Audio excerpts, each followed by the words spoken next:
produisez des textes de littérature, des généalogies des fondateurs des confréries, des lieux de culte classiques, monuments historiques, etc. Ça fait beaucoup de choses et on aurait peut-être eu besoin d'un éclairage sur les raisons pour lesquelles vous avez présenté tel document et pas tel autre.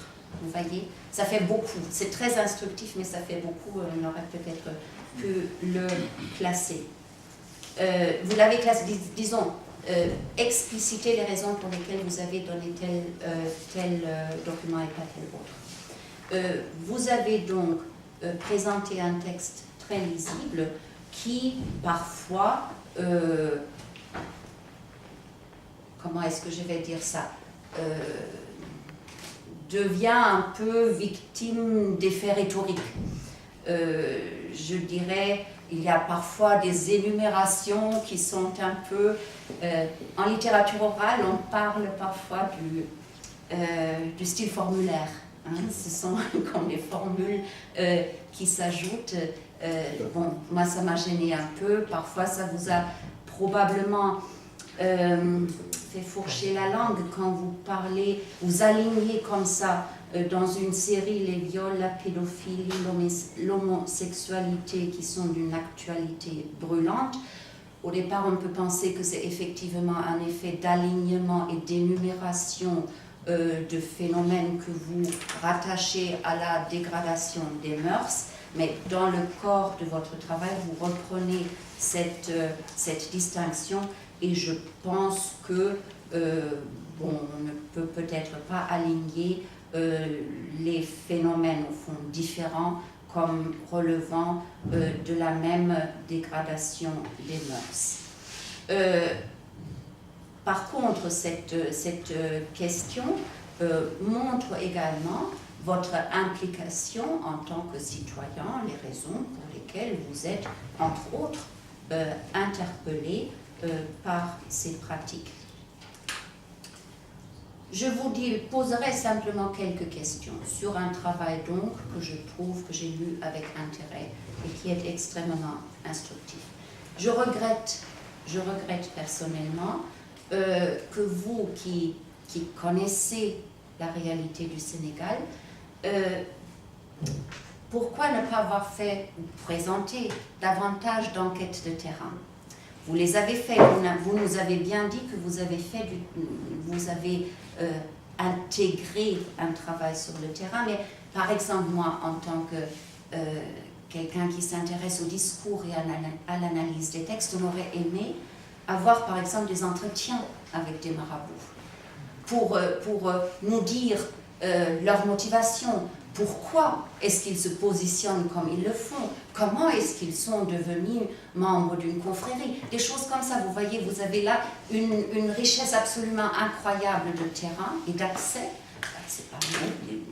qui, à mon sens, pourrait être tout à fait intéressante. Et je citerai là juste comme exemple un travail qui avait été fait, notamment un travail d'enquête et d'interrogation sur le sida auprès des marabouts Peul du Nord Cameroun, et ça a donné des résultats tout à fait intéressants qui dépassent ce à quoi on peut s'attendre. Vous voyez, donc ça peut être extrêmement intéressant d'interroger ces personnes, surtout si on se situe dans une perspective sociologique et anthropologique.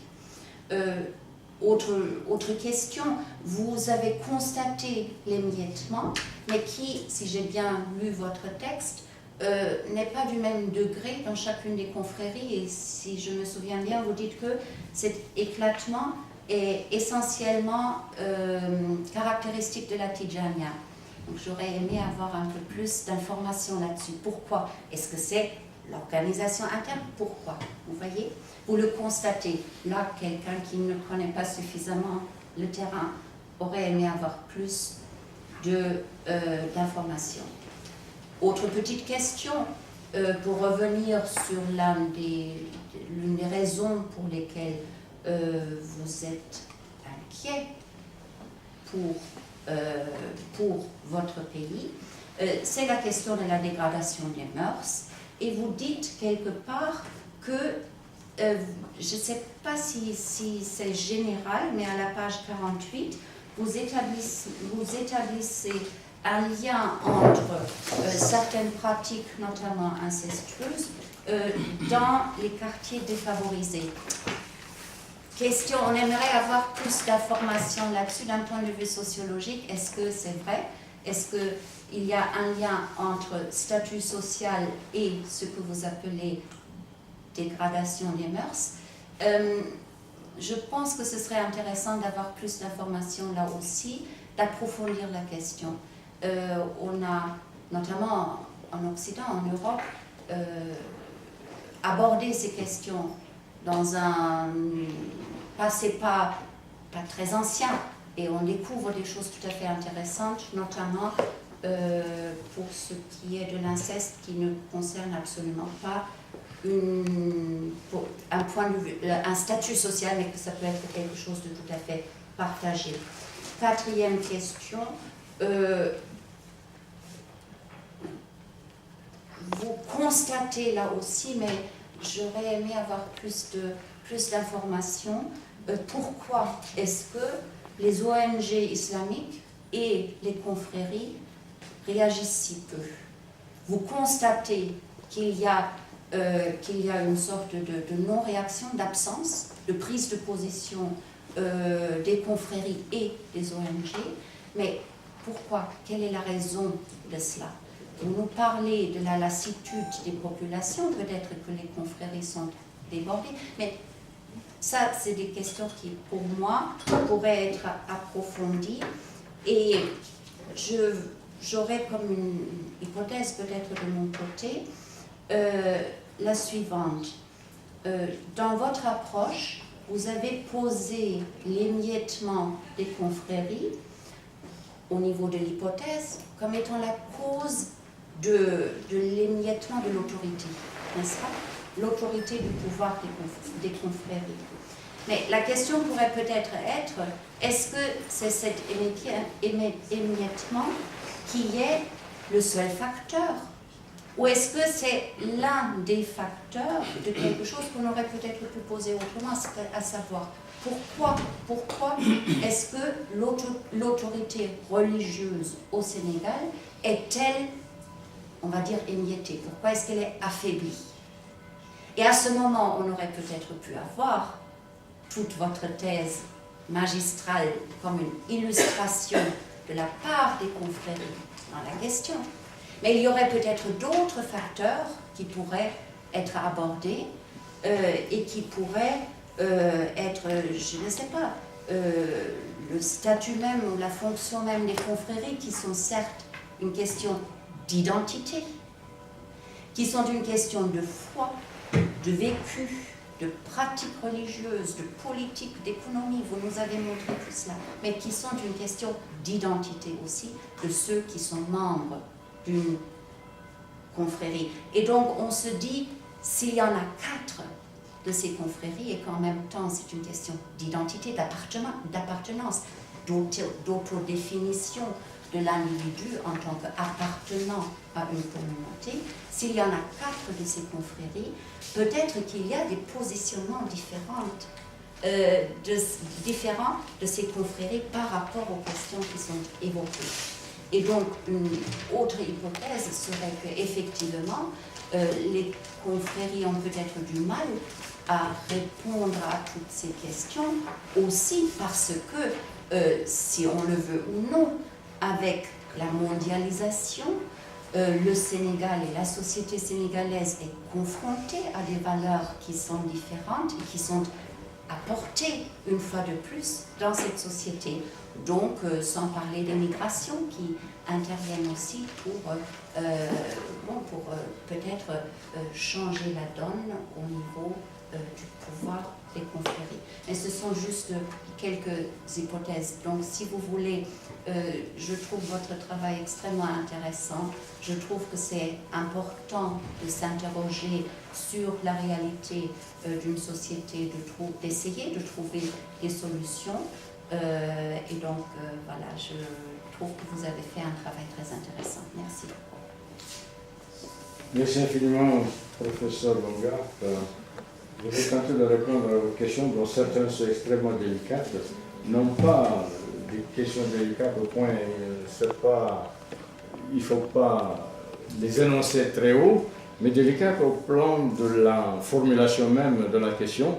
Et peut-être au sein de la question, j'essaierai de glisser quelques esquisses de réponse, sans être sûr que cela réponde tout à fait à vos préoccupations, professeur.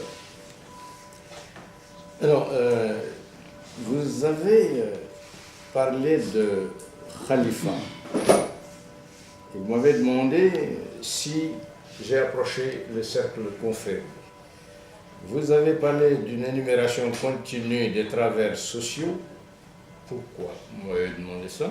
Et vous avez fait allusion, pas allusion, mais tout à fait, vous l'avez dit, parlant d'habitat et de travers, vous avez avancé le mot, vous avez parlé de relations incestueuses.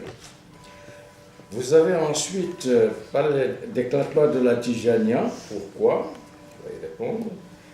Et quelle est la cause de l'émiettement? Vous dites que je l'ai constaté, c'est fait, mais pourquoi on en est arrivé à cette cause-là? Je vais tâcher de trouver la voie de sortie, ce ne sera pas facile, j'espère que vous m'assisterez pour cela. Et à la mondialisation, vous m'avez donné la réponse. Vous avez dit que votre dernière question, peut-être que M. Wan y répondra difficilement. Eh bien, je saisis la balle au rebond et j'essaierai de ne pas y répondre. Voilà. Peut-être vous avancez une esquisse de réponse, professeur. Bon, pour ce qui concerne les allégories que j'ai avancées, j'ai parlé au départ des 4 confréries comme 2 tours ou 4 tours, s'élevant au ciel sans lien entre eux, ni rapport organique. Et les confréries au Sénégal, c'est ce cas-là, c'est cette figure-là qui existe. Pourquoi on en est arrivé là? Peut-être en remontant un peu, ou en descendant, ça dépend, vers ce qu'on appelle, ce que j'ai appelé, ce que beaucoup d'autres appellent de la même manière, le syndrome de la préséance. Le syndrome de la préséance, j'ai dit quelque part dans le document, il existe, il a existé de tout temps. Il a existé du temps de l'ange, disons, dans l'ascension, parce que je parle sous le contrôle du professeur Zikri, à l'ascension du prophète Mohammed au ciel, il est arrivé à un endroit, je crois que c'est le prophète Moïse, Moïse, je crois, est professeur, qui s'est plaint de ce que Dieu ait donné au prophète Mohammed plus qu'il n'a donné à Moïse. Le prophète Suleiman s'est aussi repenti parce qu'à un moment donné, il a demandé à avoir davantage qu'on a donné au prophète Mohammed sallallahu alayhi wa sallam, plus qu'on lui a donné. Donc la préséance, le syndrome de la préséance, n'est pas seulement une particularité de la société, disons de la confrérie ou de l'islam au Sénégal. C'est tout l'islam qui est traversé de cette façon-là. Et je crois, professeur Zikri, si je me trompe, arrêtez-moi, ce n'est pas un ordre que je donne, c'est une supplication que je fais, professeur. Donc quand je commets une erreur d'interprétation, c'est cela. Donc les allégories, je veux dire les préséances, ça a traversé le monde, ça a traversé les sociétés. Pour ce qui concerne les travers sociaux, eh bien les travers sociaux, je les ai énumérés, c'est peut-être pour mieux les analyser plus bas. Je me suis même donné une certaine liberté en parlant, ce qui concerne le viol, en étageant les formes diverses. C'est une façon de le dire, et ça pour les lui. Maintenant, l'inceste, à quoi il est dû? Mais l'inceste est dû simplement, en dehors des cas pathologiques, donc d'obsession stricte, c'est un peu lié à la promiscuité, à l'habitat. Quand vous habitez dans un réduit, ici, là-bas, on n'évalue pas en mètres carrés, on évalue en carrés dans une chambre. Si dans une chambre, père, mère, tante et fille se retrouvent dans 2 ou 3 pièces, il est difficile parfois de réfréner certaines pulsions, et ce qui explique que par moment, il y a des abus, il y a certains travers qui ne sont pas, disons, cautionnés par la religion on en arrive à des relations croisées, la sœur, le frère, le fils, l'épouse du père, etc. etc. Donc différente de la mère, comme la polygamie, elle est pas de règle, mais en tout cas elle est très usitée au Sénégal. C'est ce qui explique parfois ces croisements illicites qui sont regrettables pour une religion qui se dit et qui est effectivement puriste. L'enquête des marabouts. Est-ce que j'ai approché ces milieux-là? Et je vais vous avouer, et l'expliquer par la suite, je n'ai pas du tout, j'ai tenté, mais je n'ai pas pu les avoir. J'ai dit tout à l'heure que le calife est un noyau. Autour de ce noyau, il y a la ceinture biologique. Autour de cette ceinture biologique, vous avez les foyers de compagnonnage. Et au-delà de ces foyers de compagnonnage, vous avez la kyrielle des adeptes. Eh bien, pour arriver au calife, c'est des marches, il faut arriver au calife. Alors, comme j'étais en retard dans mon travail à cause de ces deux malheurs qui ont frappé le Sénégal, je me suis dit, je ne peux pas. Parce que j'avais une simple question à poser, l'iconolatrie. C'est un fonds de commerce au Sénégal. Est-ce que les khalifes sont au courant? Oui ou non? Si oui, qu'est-ce qu'ils envisagent? Soit pour l'enrayer, soit pour l'encourager. Ça peut arriver. Mais alors, c'est une question difficile. Il n'y a qu'une personne et une seule. C'est celui qui est au noyau, c'est-à-dire celle qui est le noyau, c'est le khalif, c'est le seul qui puisse dire « Oui, je suis au courant, voilà ce que j'envisage, etc. » Les autres périphéries, les cercles externes, ils ne peuvent pas. Donc c'est pour ça je n'ai pas pu approcher les khalifs. Mais les marabouts, les imams, tous ceux qui sont directement accessibles, nous les avons touchés. Donc notre guide d'entretien et tout au moins nos interlocuteurs, c'était des individus rencontrés fortuitement. C'était ensuite les groupes, c'était les associations, les ziyaras, les mouvements historiques, les associations, et ensuite les acteurs de rassemblement. À l'occasion des commémorations, à l'occasion des ziyaras, eh bien, nous avons vécu avec eux, c'est-à-dire l'observation participante. Nous avons partagé leurs vies, leurs préoccupations pendant un laps de temps pour pouvoir savoir exactement comment ils vivaient et comment ils concevaient la vie au fond de ces groupes et comment la religion, tout au moins la pratique de la religion, s'y faisait éclater. Pourquoi l'éclatement de la Tijania? Eh bien, c'est bien ça.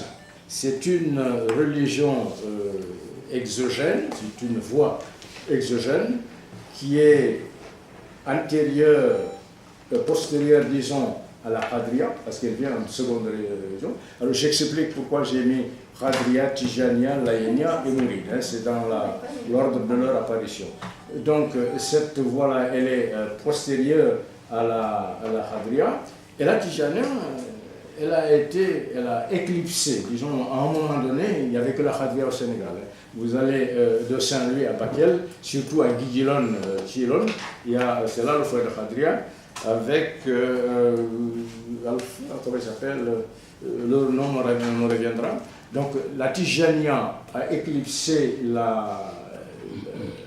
atténué tout au moins l'emprise de la Qadriya sur le... Et le volume a fait qu'au sein de la Qadriya, de la Tijania, il y a des érudits, des savants, bon, qui se sentaient certainement opprimés, parfois contrariés, et ce qui a amené des sorties du cercle. Et ils ont créé des foyers, Madina Gounas, ils ont créé des foyers à Kaolack avec Ablagnas, ils ont créé des foyers à Niassan, à Tianaba, etc.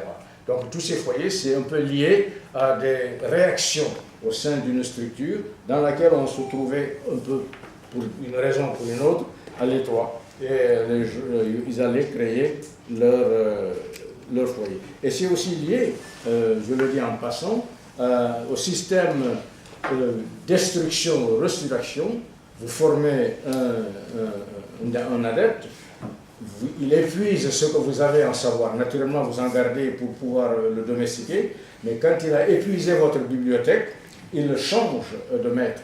Alors il renonce certainement, quand il a bien emmagasiné, il renonce à son maître premier. C'est ce qui est arrivé à Cheikh Mohamedou Bamba. Il a essayé tous les zikrs, finalement il a trouvé que ces zikrs ne lui convenaient pas et il a créé son propre zikr. Donc, destruction, resurrection, ça permet de créer, ou ça explique pourquoi il y a de nombreux foyers qui sont créés. Et la Tijania comme étant au plan de la masse, c'est la plus représentative au Sénégal. Donc peut-être pas pour le moment, disons, pas la plus active, pas la plus entreprenante, mais c'est la plus représentative. Et au plan de la mondialisation, Madame, professeur Baumgart, elle est ce qu'elle est et on l'utilise comme on peut. Les disciples qui sont à l'étranger, des associations, et ils vivent au contact de ceux qui vivent la mondialisation autant. Eh bien, par dérivé, par sympathie, par glissement, et cette mondialisation dévaluée, ce n'est pas la mondialisation au sens terminal, donc la mondialisation dévaluée arrive, ce qui fait que dans les artifices, ce que j'ai appelé un peu l'iconolatrie, vous avez des techniques de pointe qui sont utilisées pour représenter les effigies des marabouts que l'on porte dans la voiture partout. Donc la mondialisation de ce point de vue-là, au plan religieux, j'entends, elle a envahi, elle est entrée au Sénégal. Peut-être pas, elle ne s'exprime pas de la manière la plus visible, mais partiellement, elle est là, c'est une porte ouverte. Il y a de fortes chances qu'un jour ou l'autre, qu'elle soit à 100% présente. Voilà ce que je peux dire pour ce point, c'est la mondialisation. C'est assez complexe. Quelques remarques. J'avais d'ailleurs un cours de préparation et quelques-unes de ces remarques. Mais avant d'entrer dans le détail, je voudrais remercier le professeur Sambodio, Pape Sambodio, de m'avoir associé à la direction de cette thèse et de m'avoir fait venir pour participer au jury. Je dois, pour commencer, M. Wan, vous féliciter pour votre courage intellectuel. Vous avez été courageux en abordant un domaine, un thème, celui des confréries, que les intellectuels et les chercheurs sénégalais n'osent pas toujours aborder.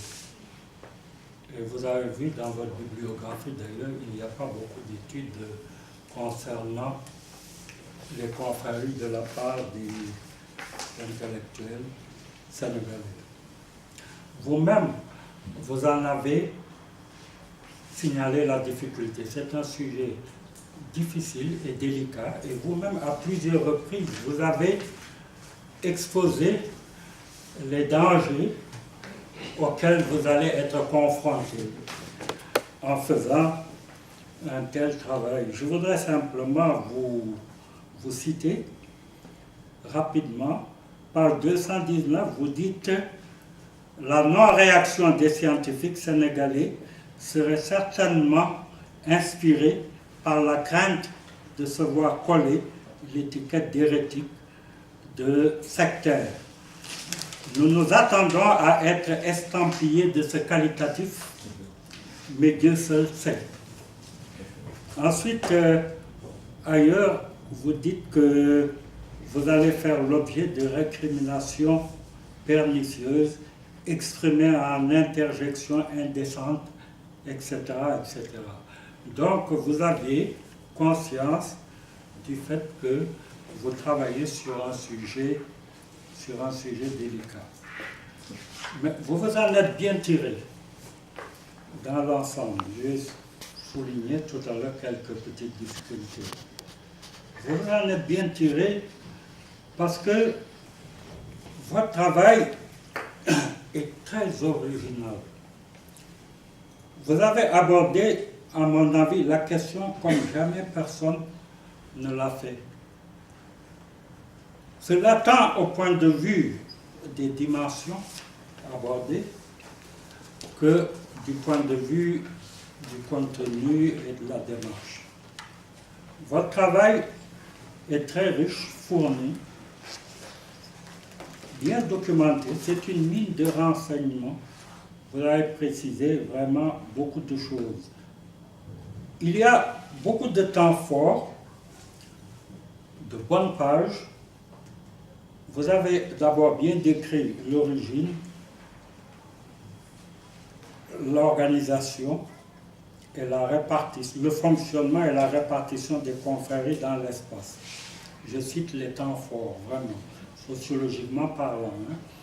Vous avez clarifié les concepts, en particulier les différences dans la désignation des différentes catégories de marabouts. Ça, on ne le trouve nulle part dans les études qui ont été faites sur les confréries. Vous avez montré le caractère problématique de la laïcité au Sénégal. M. Diop vous a interpellé tout à l'heure d'ailleurs sur cette question et vous avez répondu.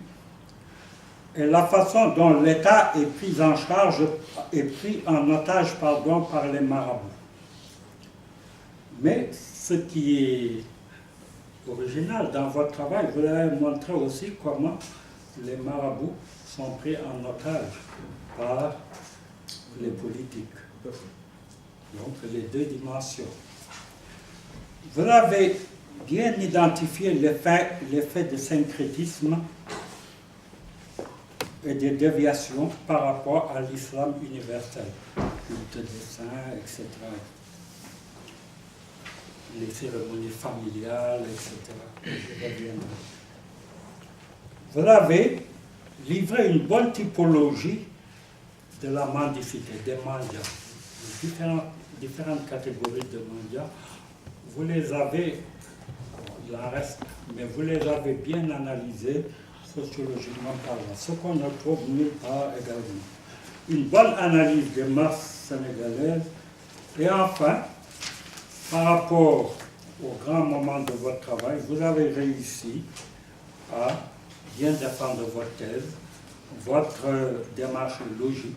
Vous avez montré l'émiettement, l'existence de confréries, particularité du Sénégal, leur émiettement et ensuite les conséquences. Jusqu'au bout, et vous avez fait des propositions pour apporter des transformations à cet émiettement. Je voudrais maintenant signaler quelques difficultés dans votre travail. D'abord, vous n'avez pas suffisamment présenté la méthodologie. Vous savez, c'est une des traditions de la sociologie que de présenter la méthodologie de façon très détaillée. Mais vous y êtes un peu revenu, là, vous avez précisé des choses. Mais par rapport au lecteur, au sociologue qui lit votre travail, il va se poser des questions en se disant, bon, il y a quand même des choses qui manquent par rapport à la présentation de sa méthodologie. Je vous en avais déjà parlé d'ailleurs en préparation. Ensuite, mes collègues l'ont montré, votre approche, bien que phénoménologique, est très subjective et personnelle. Vous avez eu une approche phénoménologique, c'est-à-dire que vous avez exprimé votre rapport à votre problème, ce qui est maintenant toléré en sociologie. Vous savez que les écoles phénoménologiques sont florissantes et c'est vraiment quelque chose de nouveau au point de vue des théories sociologiques, au point de vue de l'approche. Mais cela ne veut pas dire qu'il faut déraper et aller carrément dans le subjectif. C'est un peu ce que vous avez fait par moment, parce que, pour ne vous citer que certains exemples, là, vous parlez souvent de votre intime conviction. Vous faites appel à votre conviction. Il y a même un titre de paragraphe où vous avez mis « notre conviction ». Alors, là, évidemment, il y a là des problèmes. Vous avez eu une approche peut-être un peu trop personnelle. Et vous faites également des jugements de valeur. Les jugements de valeur foisonnent dans le travail. Et vous avez souvent parlé en militant islamique. Je ne dirais pas islamiste, mais islamique, un militant de l'islam. Toutes vos références à Dieu, j'aurais pu vous citer, mais on n'a pas assez de temps, j'aurais pu vous citer plusieurs pages, mais je en citerai quand même quelques-unes là tout à l'heure. vous vous référez souvent à Dieu, vous parlez en tant que... quelque part d'ailleurs, vous avez dit, nous sommes tous, que vous étiez un militant confrérique, comme nous tous d'ailleurs, mais que votre militantisme confrérique n'allait pas apparaître dans le texte. Votre militantisme confrérique n'est pas apparu, mais votre militantisme islamique est bien là. Ensuite, vous avez finalement vous avez fait très attention. Vous avez finalement fait un peu comme tous les intellectuels qui abordent cette question.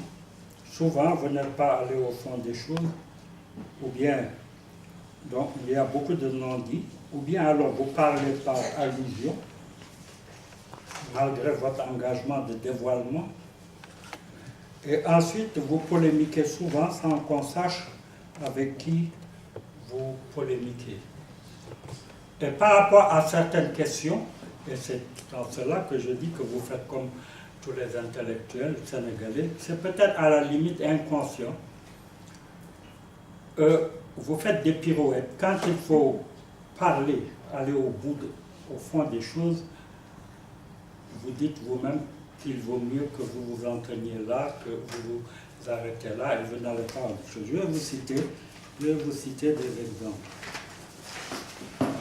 Bon, vous avez dit, un vrai intellectuel se doit de s'assumer et d'assumer ses assertions avec comme seule préoccupation de demeurer sur le fil ténu de la seule vérité scientifique. Page 129, il n'y a pas de problème. Page 129, par retenue et par référence à la mémoire du grand soufi que fut El Hadj Malick Sy, et par courtoisie non feinte que nous nourrissons à l'égard de sa descendance, nous ne développerons pas ce passage. J'aurais bien aimé que vous développiez et que vous mettiez de côté votre courtoisie à l'égard de... C'est pas fini? Ailleurs, vous dites aussi, nous resterons humblement, nous resterons, nous, humblement, et notre recours, et nous allons recourir à la science insondable du seul connaissant et disons, Dieu seul sait. Oui. Vous reprenez souvent la formule Dieu seul sait, peut-être pour un lecteur, non, pour un lecteur ordinaire, non culturalisé sénégalaisement, si je puis m'exprimer ainsi, ce lecteur peut ne pas comprendre, mais nous savons que cette formule, les Sénégalais utilisée régulièrement par un marabout, animateur de la télévision, qui chaque fois, pour éluder une question, disait en Wolof, Dieu seul sait. Vous avez repris la formule plusieurs fois pour vous. Alors, c'est Tamla, Dieu seul sait, vous l'avez repris la formule plusieurs fois. Vous dites, Dieu seul sait, les voies du Seigneur sont insondables. Page 167, sur la présence, je cite, des petits-fils et des fils de famille, des foyers autonomes, vous dites, quel jugement porter après ce constat? Notre objet n'est pas d'y répondre. Or, c'est important, il fallait y répondre. Enfin, l'opinion nationale est suffisamment édifiée sur cette question et nous nous gardons de tout commentaire touchant aux raisons profondes à l'origine de ces tensions intrafamiliales. D'un certain côté, vous avez rejoint tous les intellectuels. Et sur ce point, il faudrait peut-être faire une sorte de sociologie de la connaissance, une sociologie des intellectuels sénégalais abordant ces questions délicates. Il faudrait savoir pourquoi les intellectuels, quand ils abordent ces questions, ou plutôt les intellectuels n'osent pas aborder, mais quand ils abordent ces questions, ils ne vont pas au fond des choses. Ils prennent des précautions, beaucoup de précautions, comme vous l'avez fait en laissant souvent le soin à Dieu de donner la vérité sur cette question. Voyez. Mais, malgré tout, vous avez, malgré ces difficultés, vous avez quand même pu présenter ce travail.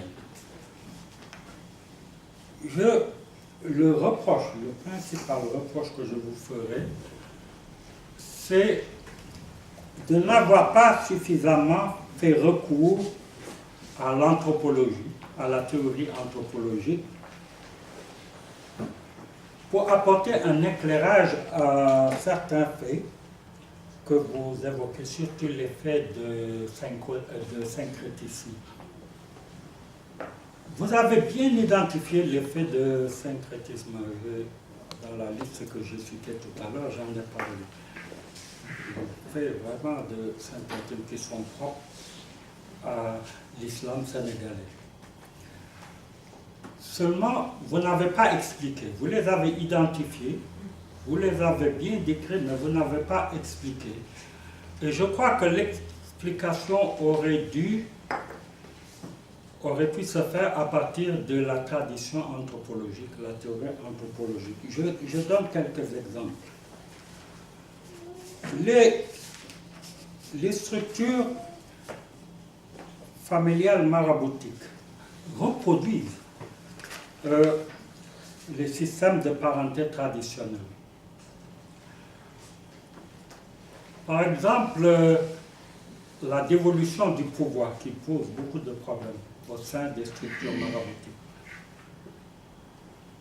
La dévolution du pouvoir se fait exactement de la même façon que dans les systèmes politiques traditionnels, avec le système d'allégeance et tout. Et ça se fait dans la ligne patrilinéaire, donc dans la ligne de descendance père à fils.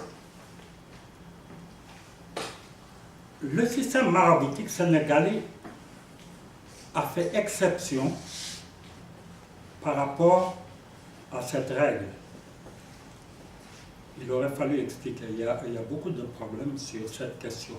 Autrement dit, les fondateurs de confréries ont conféré leur pouvoir à leurs fils, mais à partir des premiers fils, tant à Tivaouane qu'à Touba, à partir des premiers fils, la descendance qui était patrilinéaire est devenue patrilatérale. Autrement dit, c'est fait dans la ligne des frères. Et cela a causé, il y a eu des crises importantes, tant à Tivaouane qu'à Touba. Pour ce qui concerne Touba, le problème de la famille de Moustapha, Moustapha Mbaké, le premier khalife. Quand la dévolution, quand ça devait revenir à son fils, c'est parti à son frère et c'est là qu'il y a eu les problèmes, de gros problèmes qui ont failli éclater la confrérie. Ensuite, c'est passé de frère à frère. Alors, il aurait fallu, peut-être pour le lecteur, expliquer cette affaire parce que jusqu'à présent, ça pose des problèmes. Parce qu'on en est maintenant au niveau des petits-fils. Et il y a beaucoup de difficultés sur ce point. Si vous voulez, je ne vous critique pas, mais j'apporte une contribution, simplement, un éclairage